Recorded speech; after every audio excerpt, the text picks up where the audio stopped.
Welcome to the NAPA Network's Project Car series. We recently acquired 2 former NAPA delivery vehicles that need a little bit of love and care to get them back to roadworthy condition. I'm Chris, and along with our ASE-Certified Master Technicians, we're going to go through the process of getting these roadworthy again.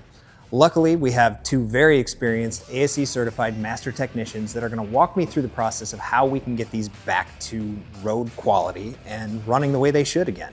While we managed to get our hands on this 2003 Ford Ranger that looks a little better than our S10, we're going to start our project on the S10 first.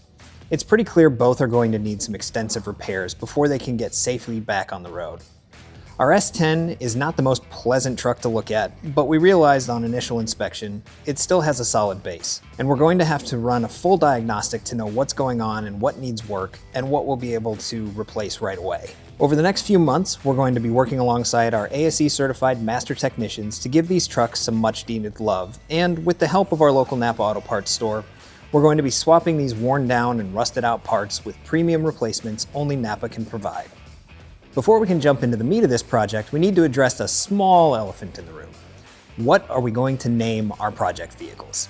So we took a poll on our social channels and the votes have come in. Let me introduce you to Rusty and Dusty. By the end of this project, Rusty and Dusty are going to be better and more powerful than they've ever been. There's a lot of work to be done, but at NAPA we're not afraid of a little hard work and are up to the challenge. So make sure you follow the NAPA Network to keep up to date on the project and the overhaul Rusty and Dusty are about to go through.